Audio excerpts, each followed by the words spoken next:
Welcome back to another evening in the Stormcave, where stories live and breathe and where family memories centered around sharing those stories together are cherished. I am your host, Grant Walker, and I'm here with my co host, Janelle Schmidt. Janelle, how are you? A little frazzled these days, but other than that, I think I'm okay. How are you? Probably feeling the same way. Life can get a little bit overwhelming. It's very easy to let that turn into anxiety or just you know, just being frazzled, I guess. But it is good, and I'm doing good. And this is another venue where the stories that we talk about, all the elements that we love in those stories that I want to be poured into myself in times when, man, things are busy or hectic or stressful.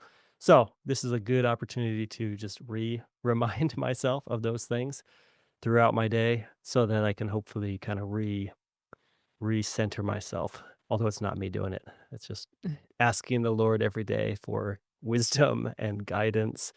This morning we got up 2 nights ago. My 1-year-old decided to wake up at 1 in the morning, like, fully energized. Like, Oh, no.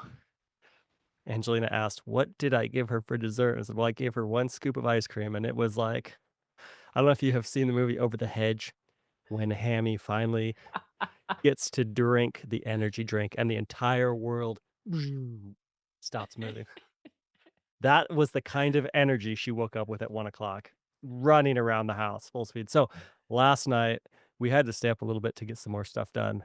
But I just think this morning we were a little bit behind. And whenever the morning starts behind, the kids need the right amount of time to ease into the morning, just like mom and dad. And so it was a little bit, yeah, frazzled. Frazzled is a good word.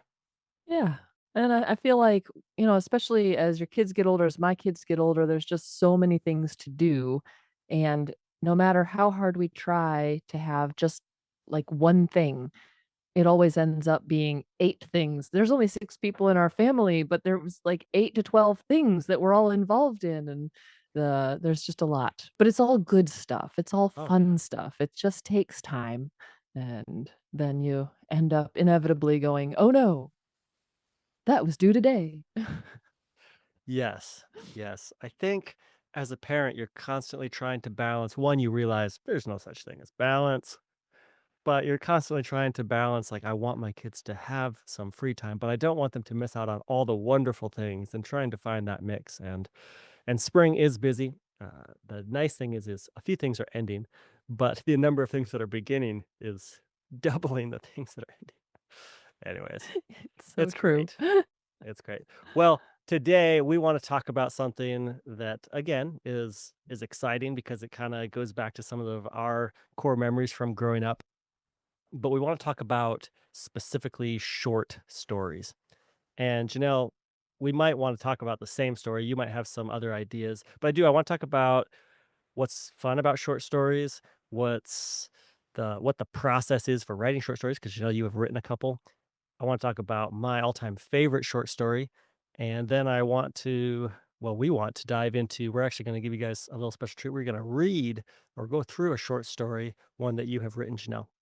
So I think it'll be a lot of fun. To start, I just want to talk about my all-time favorite short story, and it's my all-time favorite short story because I love the story. I've read it a number of times. I was rereading it this morning, but the entire experience around it was amazing. Now, we have given our dad and his brother, Uncle Todd, a little bit of a hard time in the last few episodes, all in good fun.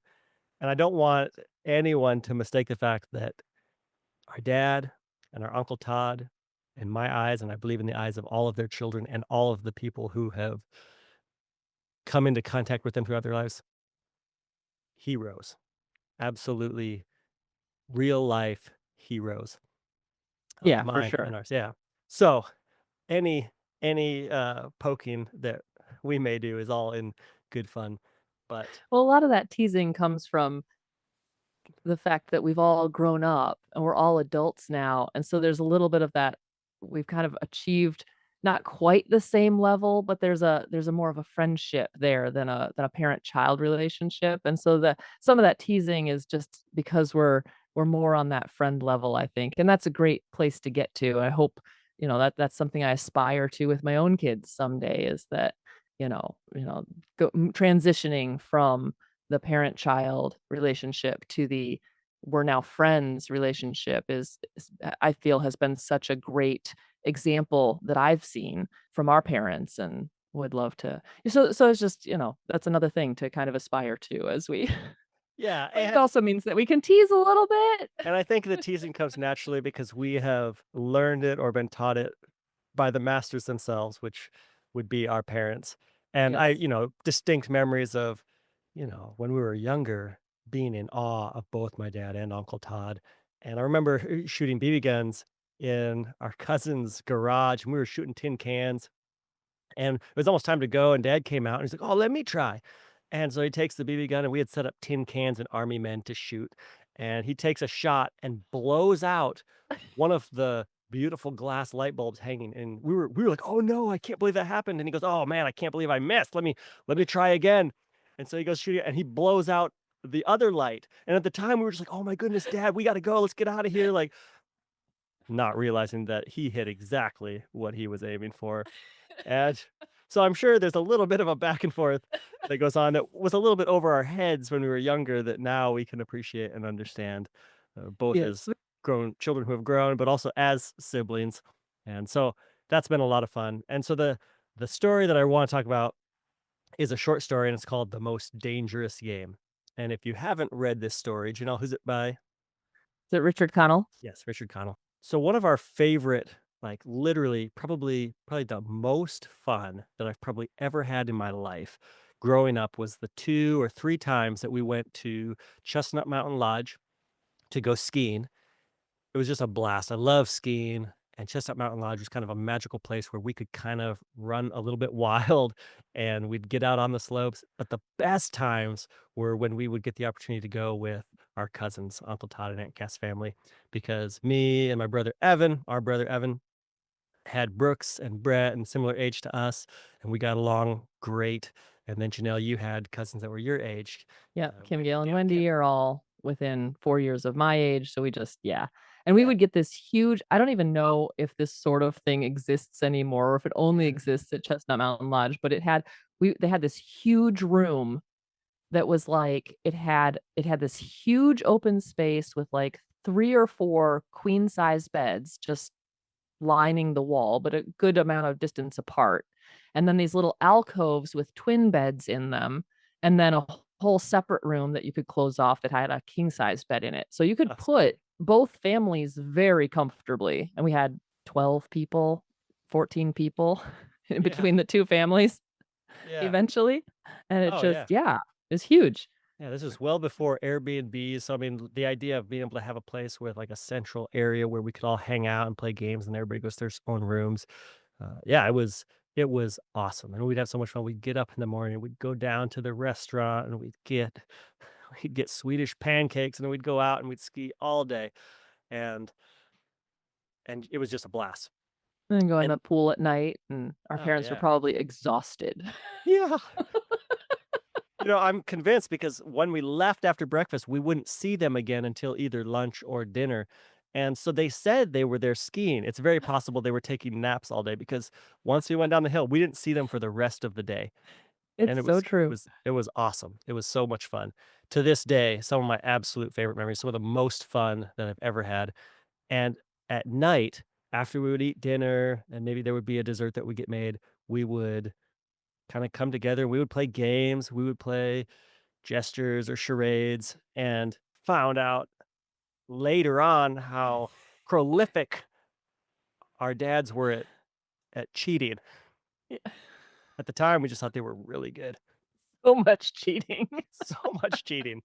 So much cheating. They would just they would just say yes to whatever the first guess was and then pull the card, and then you never saw it again, so you just assumed. We would never have dreamed of accusing them of cheating, so Right. what did we know? We didn't know a No, thing. we did it. We didn't. But one of the things that we would also do is we would Mm. either read excerpts from favorite stories like Lord of the Rings, or on one particular evening, a short story was shared with us. And my Uncle Todd, our Uncle Todd, read this new story to us that we had never heard, and it might have been something that their family had read a number of times, or it might have been brand new to all of us.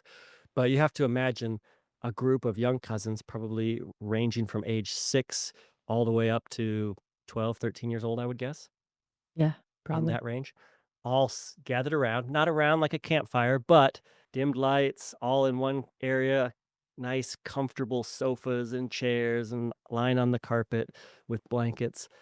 And our Uncle Todd dives into reading The Most Dangerous Game by Richard Connell. And it was absolutely amazing. The story grabs you right from the beginning. One of the beautiful things about short stories is it takes all of the depth of a larger story and just takes it down into something that can be read in 1 or 2 sittings. And I think it probably took us 2 nights to go through this story, and immediately you're immediately dropped into this world. You're on a ship, on a so dark you can't see 4 yards, and 2 men talking on deck, and it's obvious that they're embarking to go on a hunt. And you have Sanger Rainsford, the main character, who at the beginning is just this very strong, bold character he lives for the hunt.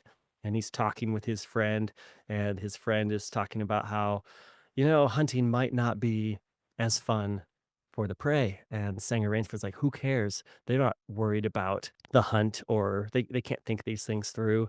And he tells him, well, they can't understand one thing, and that's fear. And anyways, the whole story kind of embarks from there. But from the very first couple of paragraphs, it's already setting you up for this story that is to come in a lot of ways. And so even though it's a short story, there's all these little sections of the story that just are perfectly setting up a very cool end to a story. And it's just, yeah, it was just kind of magical reading that Oh, story. for me too. Yeah, for me too. I was actually just talking about that experience with dad the other night because he was like, "You should have Uncle Todd come on and read The Most Oh, Dangerous Game." And we were just remembering, and I said I read that story to my students when I taught at King's Academy, and I read it to them, but it's such I mean, I still hear the whole thing in Uncle Todd's voice. Like, yeah. it that is for a very long time, that was the only short story I liked. Oh, really? I'm always been a very picky about short stories, and that one just like you said, just totally gripped me, and I tend to judge everything else by it, short story wise. So it took me a long time to kind of gain an appreciation for short stories at all, mostly because they're always too short. And For sure. I talked a couple weeks ago just about I like sticking with the characters. I like series. I like TV shows that take longer to get through, but I would say that is probably still my favorite short story of all time, but I always do you remember how he ended it? How he specifically ended it, or how How the Uncle story ends? Todd how well, you know how the story ends, but Uncle Todd, like, when he read it, he paused because there's 2 words at the very end of the story, and he paused and he said, "Now, personally, I think the author should have left these 2 words off." Oh, that's right, yeah. Because then you don't know how the story actually Oh, ended. yeah, absolutely. And that made such an impact on me that when I read this story to my students, I didn't read them the last 2 words. Oh, serious? Oh my And they goodness. were like, "What? How does it end?" And You probably got them all to go read it themselves. I said, "If you wanna know, you have to go read it again and read it yourselves, or, just read the last 2 words, whatever." They probably did. Yeah, yeah. But it does Man. it like, if you leave off those Yeah. last 2 words, you don't know how the story actually ends, and it's left to your imagination, and I thought that was cool, just kind of a neat even though he did read us how the whole story ended, uh, it that just stopping and saying, "This story might have been more chilling Oh, yeah. if Well, they'd left it off," and it just made such an impact on me. yeah, well, I think, like, if you think of it in terms of music, I feel like the whole story is this slow building crescendo where things are revealed and you're going, "Is he saying what I think he's saying? Is what I think happening? Is that's what's going on?" And it is, oh, and oh my goodness, and it keeps building and building, and then it ends and there's, like, that silence, and then there's one note that rings out. But if you didn't read those last 2 words, it would be like that last note not ringing out. Right, And so you have Sanger Rainsford, he ends up falling off this ship, and he has to swim to shore, and he ends up on this island, and he sees this just unbelievably spectacular chateau up on a cliff. It's cliffed out on 3 of the 4 sides, and he climbs up, and he had to swim for hours to get to shore, so he is just worn down, and he goes and he knocks on the door of this chateau and is greeted by this giant Ivan, who just this voiceless man who opens the door holding a pistol to his chest and never speaks. And then he is met by General Zarov, who is this Cossack general from old Russia. And they take him in and they start feeding him dinner. And it's just the most, all of the fine elements of high society.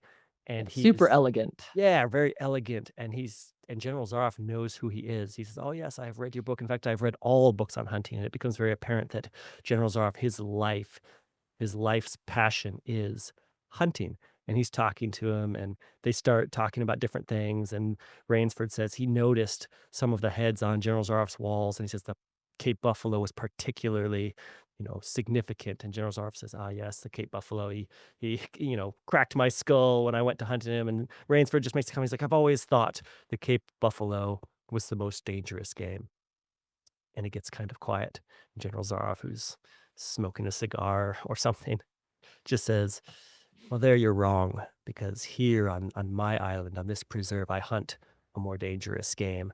And so then that piques your interest, because then he starts guessing like, well, is it jaguars? Is it panthers? Is it, tigers? And individually, General Zaroff kind of dismisses each one as like no, like I actually hunted the panther, and I got so bored with that I, laid up with malaria in the jungle. I started to give up hope that I had anything to live for, because I had become bored with hunting these animals, because the one thing that none of them can do is reason. And so, of course, Rainsford's like, "Well, General, there is no animal that can reason." And General Zaroff says, "There is one." And then it just kind of Bum, bum, unlocks from there. bum. Yeah, and you're just like, "Oh, You're like, no. "Oh, Oh, no." And it is, and it just slowly builds, but it's just got all these awesome elements and little scenes that are great, that I do think at some point, I don't even know if that's allowed, but if we could read this story, it would be great. And it would be even better if we could have Uncle Todd come on and read this story, because that yes." would be fantastic. But all that to say, I do think some of the magic, maybe a lot of the magic, I've read the story again and I still love it. So I do think the story is great. But I do think a lot of the magic of it was the togetherness of reading this, going on the adventure together, looking at our cousins, seeing our reaction together. It's kind of like watching a movie in the movie theater when something amazing happens, when Thanos goes, and Yeah. the whole theater gasps as they start to see what's happening on screen. Yeah, it was something so you said, Sorry. sorry. They're fine now. They're good. It's all good. Anyways, it was so this is a story that is perfect for reading aloud as a family, or even getting your whole family together, because it can be enjoyed at once. Whereas a longer story, obviously, you kind of have to, if you're going to read it aloud, you kind of really have to just enjoy it with your close family. But this would be a great one if you ever had like a family night and you have all like your cousins together, and like a holiday or something of that nature, where you could say, "Hey, we're going to read this story," if you have a day or two. And it It's, is a little scary, it's a little chilling, oh, so it'd yeah, be great for around a fire, like a campfire absolutely. outside, and, if you really do want everybody to not be able to sleep all night, but it is, it's such a good story, and it's fun because like, I've found that not very many people have read this story, but movie makers and TV makers have read this story, and so a lot of times we'll be watching an episode of something. There've been several times where we've been watching an episode of something, and I'm like, "Wait, I think this is the most dangerous game." I think they're alluding to that, and then you'll find out that the bad guy's name is Connell or something like that, and you're like, "Yeah, they knew what they were There it doing." is. So, it's fun. Well, it would lend itself, if anyone ever wanted if they stuck to the story, it would make a great movie. And I Yeah. think they have made there's an old black and white movie that was made, Yeah. and we watched it, and not bad, but they tried to add elements to it, because I think they felt like, Mhm. "Oh, there needs to be more," and there really doesn't. It could be one of those, like the action movies of the late '80s and early '90s, where it just could be like a tight story all by itself with no need for an expanded universe. But Right. we also were so, I guess, moved by the story that we tried. We spent, I think, a Christmas break one year working on filming to film our own recreation of this story and still have some pretty cool footage from that. We went to a local forest preserve to try to stand in as the island, and it was really cool scenery, but it was like -10 degrees out. So And cool. so the film froze in the camera. And so we only ended up with like little certain clips. And it was so devastating because we'd spent an entire day doing pretty elaborate stuff, burying ourselves in the snow and trying to come up with some of these traps that get set up. And Yeah. and like I said, we do have some of that footage still in existence, but Much it to was Derek's chagrin. So, like, the oh, only stuff that turned out good was him playing Zaroff I inside.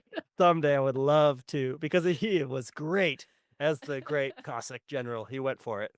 So well, We Janelle, really gotta get Alex, my brother-in-law, who is actually Russian, we gotta get him to play General Zarov, because then his yes. accent would be real. Oh, man, that would be fantastic. That would be That'd be awesome. fantastic. So, all right, he doesn't know it yet, Yeah. but he's getting roped in.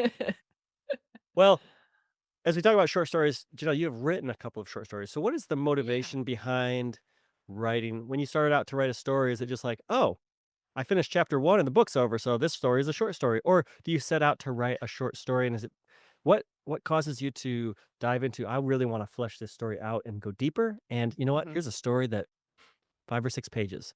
What is the process like, and what is the mhm. thoughts behind and the heart behind writing a short story? Yeah. So, with a short story, it is a very different mentality, and I generally know it's gonna be a short story when I start. Either because I'm writing for, like, an anthology, I've been published in a couple of anthologies, and so there is a word count limit, and I know I can't go over that, or because I'm writing flash fiction to submit to Havoc, which is, an online flash fiction magazine that I have written and been published in a couple of times. And theirs, like, it's 300 to 1,000 words, like, you gotta tell a whole story in 2 or 3 pages, and it's pretty tight, and so, really, when you're writing a short story, you're almost just trying to stick to, like, a scene, like, you want your scope to be really small, you want your cast to be very small, and it doesn't have to be this big, epic, sweeping quest or world building, anything. I have an author friend who kinda describes it like telling a joke. Right? You kinda have that beginning, and then you kinda build up, and then there's a punchline, and then it ends, and the punchline doesn't have to be funny, right? Like, with Most Dangerous Game, nothing about it is funny, the ending is but it is kind of a punchline. It's the, Yeah. "Oh," and then it's very satisfying, and you walk away, and it's all you don't have to know what happens next, you can imagine things that happen next, but you don't need to see it as the reader. So, you want a short story to really kinda wrap up the whatever it is that you're doing, whether it's a scene or a series of scenes that are all very tightly knit together, and it's all about economy of words and saying things efficiently, and if it starts to get too complex or convoluted, it's like, "No, push that to the side, that's gonna be a longer story." I So gotcha. Yeah, well, great. Well, let's talk about so we're gonna do I don't know how dramatic it will be, but we're gonna try to do a dramatic reading of one of your short stories, a short story by the name of Space Lanes. Do you want to give us a little bit of a background into the concept of the story, or do you want to talk about it afterwards? Or I'll do you talk want about to it just beforehand. I think okay. it's more fun beforehand. Yeah, for sure. So tell us a little bit. Well, tell us what you want to tell us about this story. Maybe where it came from, the inspiration, where it's published, and Mhm. anything else you'd want to share with us before we kind of dive into getting to read this story to you guys. Yeah. So Space Lanes was a story that I wrote specifically for Havoc. They were doing this musical theme. So they wanted stories that were based on songs from specific decades. And yeah. Now I totally just I got can it. see it making sense. You just got it. Yeah. See, it's nice to know before you read it. So you'd write the story and then they would like if it got accepted and published, then they would have the comment like people who read it would comment and try to guess what story or what song it was based on. So they didn't want any references to the song in there, right? Yeah. Well, when I was reading the prompts and things, I just was like, "Oh, well, I'll go see what songs I know from that decade." I don't remember, it was the '60s or the '70s, and I came across C.W. McCall's Wolf Creek Pass, which has always been just a favorite song of mine. It's very funny. It's, about these 2 truckers, and they're trying to deliver this truckload of chickens, but they have to go down Wolf Creek Pass, which is a real road that's very windy and steep and, all the things that happen as their truck's brakes go out and they hit the tunnel and it's too short, and anyway, so I just started thinking about, wouldn't it be funny to write a story about space truckers and A these 2, a kind very of a delivery. a very forgotten part of space society, I would say. Right, right, not smugglers, not, No, the legitimate ones, mercenaries. The not Han legitimate, Solo, not Han Solo, but not the the cool guys one. who the guys not the cool ones. Hey, I think I Just made the them 'em kinda cool. boring But just the Freightliner. guys who are like, they're just going from place to place. They're the delivery drivers They're taking of space. they're taking you've heard of Treasure Planet? Well, it's lesser well known Chicken Planet that provides the outer realms of the universe with chickens. Or whatever else they need to haul. They're not very happy about the fact that they took this chicken job, Well, but they're getting paid like so 15 cents a mile, so I coulda took so thinking which if about you how think many about miles. They are so wealthy. Uh, we should be so but yeah. lucky. But when you think about it, I kind of wove, C.W. McCall, who's already very funny, and Yes. and probably threw in, my own brand of Hank the Cowdog humor, and then we end up with Space Lanes. So, Yes. Yes. So we're gonna read Space yeah, Lanes and then go listen to Wolf Creek Pass by C.W. McCall, and then maybe re-listen to the story, and you'll hear it with a whole new sense of appreciation. yeah, So, alrighty. Well, we are gonna dive into this story. Janelle is going to narrate. I'm gonna do a couple of the characters, and we'll see how we go through this. This is Space Lanes by yeah. Janelle Oh, and Schmidt. and and if anybody, like, catches something that they think is funny, go ahead and leave it in the comments, and we'll see if, like, who can catch all of the little references to things. All right. You ready? Yeah, I'm ready now. Okay. Careful with them chickens. Jack McGuffin eyed Earl warily as he loaded up the final crate and closed the cargo hatch of the Mud Runner. They're priceless, you know. He clasped my hand in his gnarled claw. Swiped their mother from a giant back in my youth. I nodded politely, ignoring his senile ramblings. It's bad business to upset a customer, especially when paying so well. I shot a glare at Earl's back as he disappeared into the spaceship. How come I always had to deal with the crazy ones? Don't you worry, Mr. McGuffin, I said, conjuring up an air of responsibility. We'll get your chickens safely to their new home. Fine, fine. He released my hand, and I beat a hasty retreat to the cockpit, where Earl was already firing up the engines. The ancient hull plating shuddered and complained as I slid into the pilot's seat. I had to wonder, why did I take this job? Transport needed for golden chickens through Lupine Lane. It had seemed like a good idea when I read the ad. Now that the lane loomed before us, the prestige seemed less worth it. Even a straight space could gut an unprepared craft trying to break the cosmic speed limit. This one switchbacked wildly and was so narrow we'd have a hard time avoiding anyone coming through from the other direction. Well, I glanced at Earl. Let's take it nice and slow. I believe the regulator is malfunctioning again. Earl tapped a dial I'd been meaning to fix for a good dozen cycles. The needle swung wildly. Great. Hopefully, I wouldn't need that device to navigate the death sentence in front of me. I eased the throttle forward. One of my engines, probably the stars blasted port one, made a noise like a sick duck trapped in a baby grand. Immediately afterward, 300 golden chickens woke up in the cargo hold and started squawking for dear life. I winced. Grab your boots, I muttered. My rusty bucket shot forward like a bat out of hell. With a wild shout, I seesawed on the throttle, trying to find a happy medium between sitting still and maximum thrust. Earl lit a cigar, his expression placid. I gritted my teeth. I'd told him 1,000 times not to smoke in my rig. The runner shuddered as I wrestled with the controls, and I chose to leave Earl alone. Might be the last one he ever smoked.